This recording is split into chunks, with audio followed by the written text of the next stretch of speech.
The President's TV address to the nation on the atomic test ban from the President's office in the White House, July 26, 1963. Good evening, my fellow citizens. I speak to you tonight in a spirit of hope. 18 years ago, the event of nuclear weapons changed the course of the world, as well as the war. Since that time, all mankind has been struggling to escape from the darkening prospect of mass destruction on Earth. In an age when both sides have come to possess enough nuclear power to destroy the human race several times over, the world of communism and the world of free choice have been caught up in a vicious circle of conflicting ideology and interest. Each increase of tension has produced an increase of arms. Each increase of arms has produced an increase of tension. In these years, the United States and the Soviet Union have frequently communicated suspicion and warnings to each other, but very rarely hope. Our representatives have met at the summit and at the brink. They have met in Washington and in Moscow, in Geneva, and at the United Nations. But too often these meetings have produced only darkness, discord, or disillusion. Yesterday, a shaft of light cut into the darkness. Negotiations were concluded in Moscow on a treaty to ban all nuclear tests in the atmosphere, in outer space, and underwater. For the first time, an agreement has been reached on bringing the forces of nuclear destruction under international control, a goal first sought in 1946 when Bernard Baruch presented a comprehensive control plan to the United Nations. That plan and many subsequent disarmament plans, large and small, have all been blocked by those opposed to international inspection. A ban on nuclear tests, however, requires on-the-spot inspection only for underground tests. This nation now possesses a variety of techniques to detect the nuclear tests of other nations, which are conducted in the air or underwater. For such tests produce unmistakable signs which our modern instruments can pick up. The treaty initialed yesterday, therefore, is a limited treaty which permits continued underground testing and prohibits only those tests that we ourselves can police. It requires no control posts, no on-site inspection, no international body. We should also understand that it has other limits as well. Any nation which signs the treaty will have an opportunity to withdraw if it finds that extraordinary events related to the subject matter of the treaty have jeopardized its supreme interests, and no nation's right of self-defense will in any way be impaired. Nor does this treaty mean an end to the threat of nuclear war. It will not reduce nuclear stockpiles. It will not halt the production of nuclear weapons. It will not restrict their use in time of war. Nevertheless, this limited treaty will radically reduce the nuclear testing which would otherwise be conducted on both sides. It will prohibit the United States, the United Kingdom, the Soviet Union, and all others who sign it from engaging in atmospheric tests which have so alarmed mankind. And it offers to all the world a welcome sign of hope.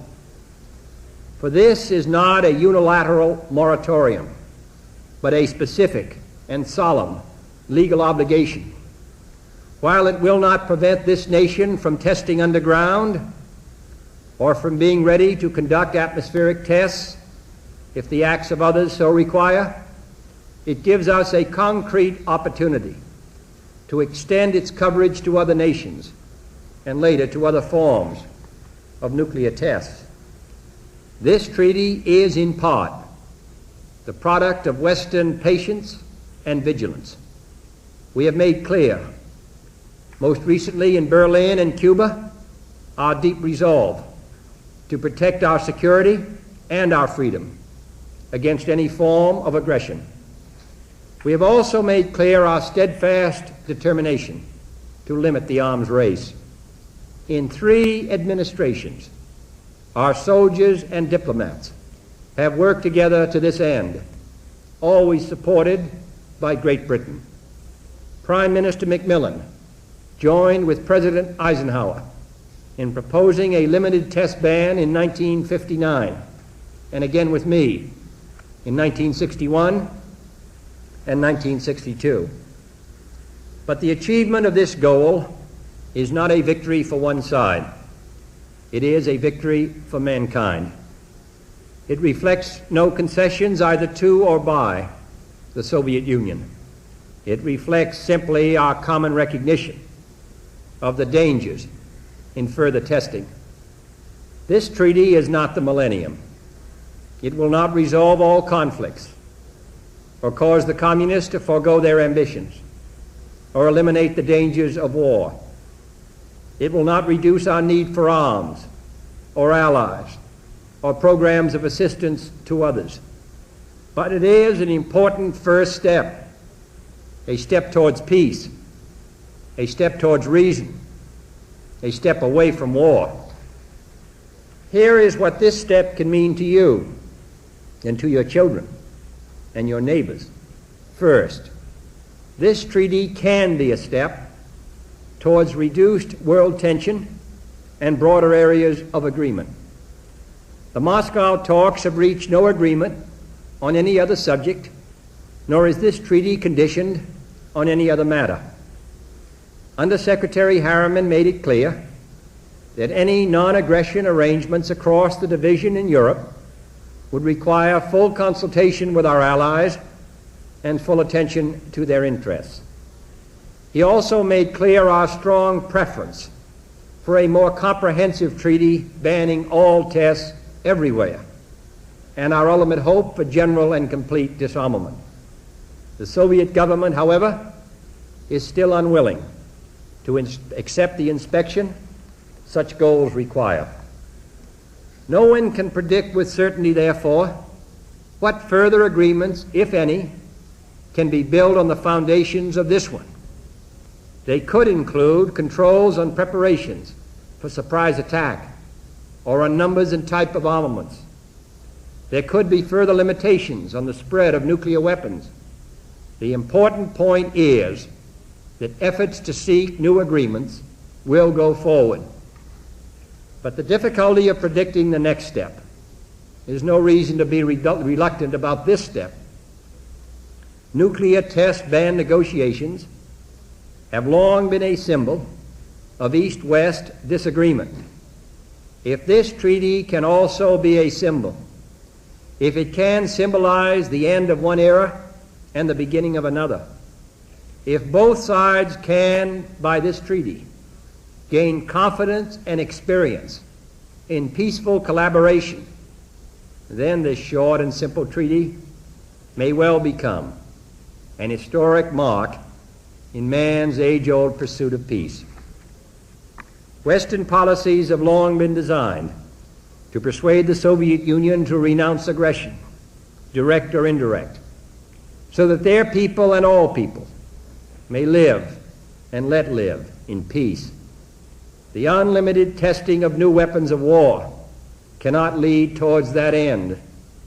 But this treaty, if it can be followed by further progress, can clearly move in that direction. I do not say that a world without aggression or threats of war would be an easy world.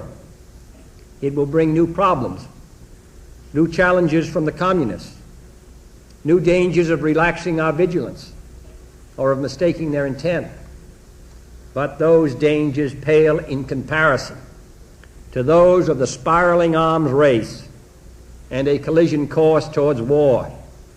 Since the beginning of history, war has been mankind's constant companion, It has been the rule, not the exception.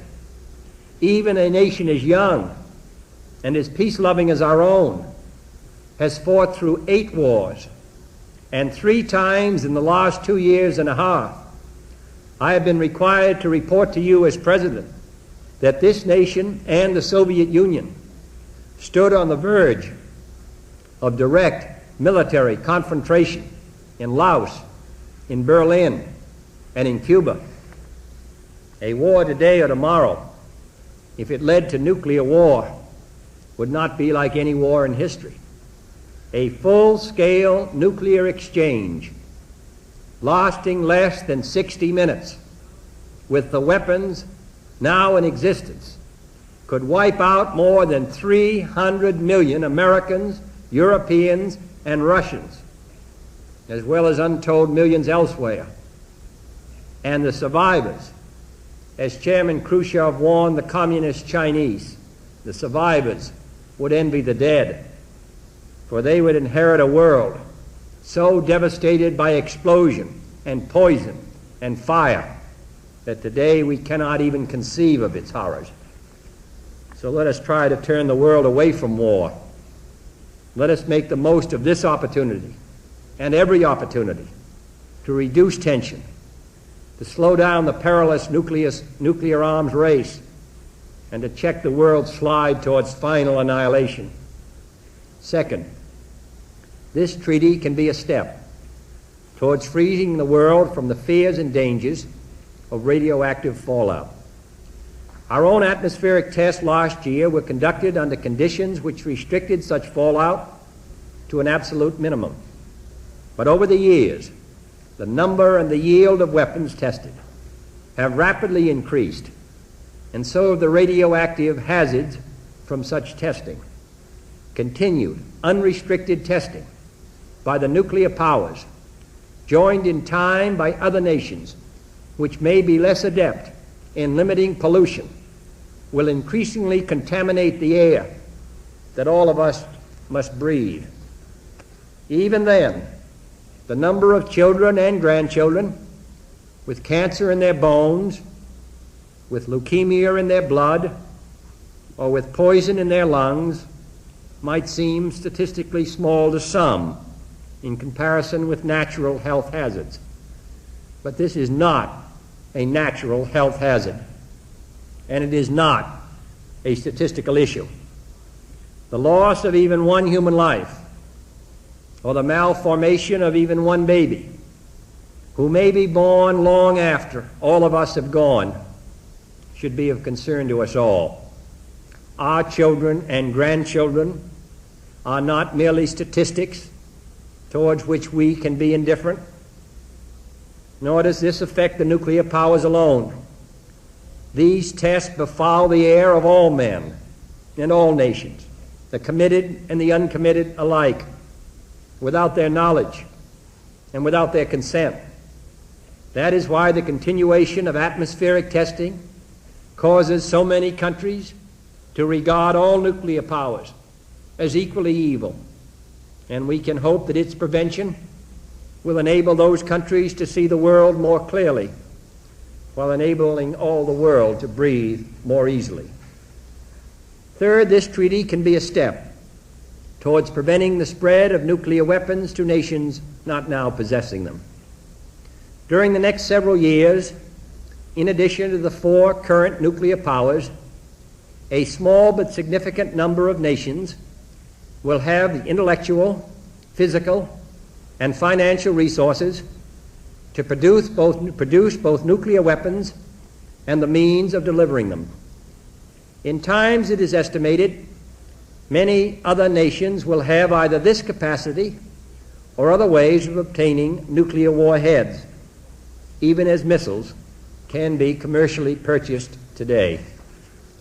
I ask you to stop and think for a moment what it would mean to have nuclear weapons in so many hands, in the hands of countries large and small, stable and unstable, responsible and irresponsible, scattered throughout the world.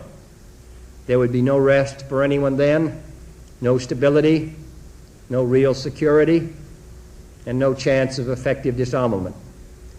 There would only be the increased chance of accidental war and an increased necessity for the great powers to involve themselves in what otherwise would be local conflicts. If only one thermonuclear bomb were to be dropped on any American, Russian, or any other city, whether it was launched by accident or design, by a madman or by an enemy, by a large nation or by a small, from any corner of the world, that one bomb could release more destructive power on the inhabitants of that one helpless city than all the bombs dropped in the Second World War. Neither the United States, nor the Soviet Union, nor the United Kingdom, nor France can look forward to that day with equanimity. We have a great obligation.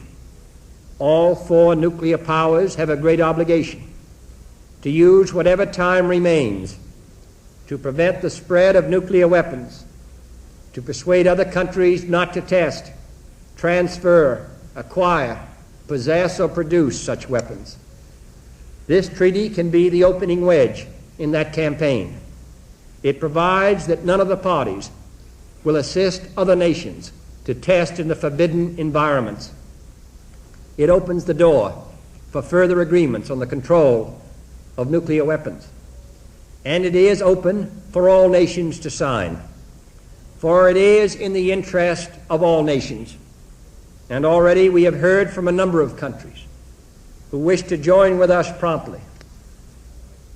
Fourth and finally, this treaty can limit the nuclear arms race in ways which, on balance, will strengthen our nation's security far more than the continuation of unrestricted testing. For in today's world, a nation's security does not always increase as its arms increase when its adversary is doing the same. And unlimited competition in the testing and development of new types of destructive nuclear weapons will not make the world safer for either side.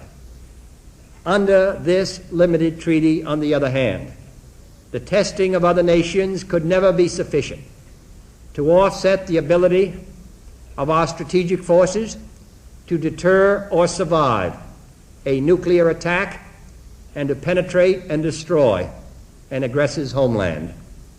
We have, and under this treaty we will continue to have, the nuclear strength that we need. It is true that the Soviets have tested nuclear weapons of a yield higher than that which we thought to be necessary. But the 100-megaton bomb of which they spoke 2 years ago does not and will not change the balance of strategic power. The United States has chosen deliberately to concentrate on more mobile and more efficient weapons with lower but entirely sufficient yield, and our security is therefore not impaired by the treaty I am discussing.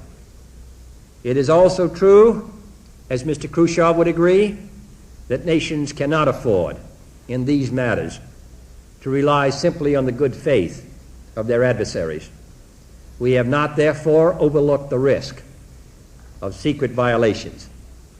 There is at present a possibility that deep in outer space, that hundreds and thousands and millions of miles away from the Earth, illegal tests might go undetected. But we already have the capability to construct a system of observation that would make such tests almost impossible to conceal. And we can decide at any time whether such a system is needed in the light of the limited risk to us and the limited reward to others of violations attempted at that range. For any tests which might be conducted so far out in space, which cannot be conducted more easily and efficiently and legally underground, would necessarily be of such a magnitude that they would be extremely difficult to conceal. We can also employ new devices to check on the testing of smaller weapons in the lower atmosphere. Any violation, moreover, involves along with the risk of detection, the end of the treaty, and the worldwide consequences for the violator. Secret violations are possible, and secret preparations for a sudden withdrawal are possible, and thus our own vigilance and strength must be maintained as we remain ready to withdraw and to resume all forms of testing if we must. But it would be a mistake to assume that this treaty will be quickly broken. The gains of illegal testing are obviously slight compared to their cost and the hazard of discovery. And the nations which have initialed and will sign this treaty prefer it, in my judgment, to unrestricted testing as a matter of their own self-interest. For these nations, too, and all nations, have a stake in limiting the arms race, in holding the spread of nuclear weapons, and in breathing air that is not radioactive.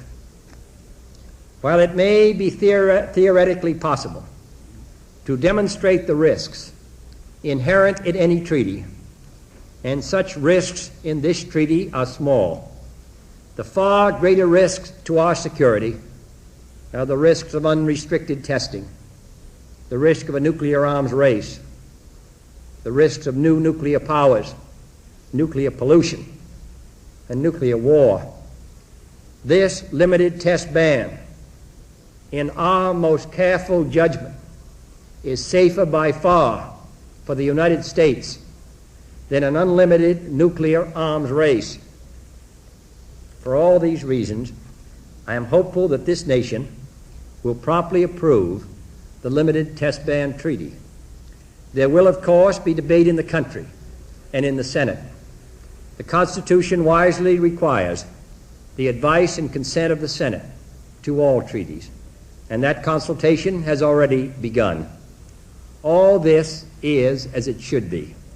A document which may mark an historic and constructive opportunity for the world deserves an historic and constructive debate. It is my hope that all of you will take part in that debate, for this treaty is for all of us. It is particularly for our children and our grandchildren, and they have no lobby here in Washington. This debate will involve military, scientific, and political experts, but it must be not left to them alone. The right and the responsibility are yours. If we are to open new doorways to peace, if we are to seize this rare opportunity for progress, if we are to be as bold and far-sighted in our control of weapons as we have been in their invention, then let us now show all the world, on this side of the wall and the other, that a strong America also stands for peace. There is no cause for complacence. We have learned in times past that the spirit of one moment or place can be gone in the next. We have been disappointed more than once, and we have no illusions now that there are shortcuts in the road to peace. At many points around the globe, the communists are continuing their efforts to exploit weakness and poverty. Their concentration of nuclear and conventional arms must still be deterred. The familiar contest between choice and coercion, the familiar places of danger and conflict, are all still there in Cuba, in Southeast Asia, in Berlin, and all around the globe, still requiring all the strength and the vigilance that we can muster. Nothing could more greatly damage our cause than if we and our allies were to believe that peace has already been achieved and that our strength and unity were no longer required. But now, for the first time in many years, the path of peace may be open. No one can be certain what the future will bring. No one can say whether the time has come for an easing of the struggle. But history and our own conscience will judge us harshly if we do not now make every effort to test our hopes by action. And this is the place to begin. According to the ancient Chinese proverb, A journey of 1,000 miles must begin with a single step. My fellow Americans, let us take that first step. Let us, if we can, step back from the shadows of war and seek out the way of peace. And if that journey is 1,000 miles, or even more, let history record that we, in this land, at this time, took the first step. Thank you, and good night.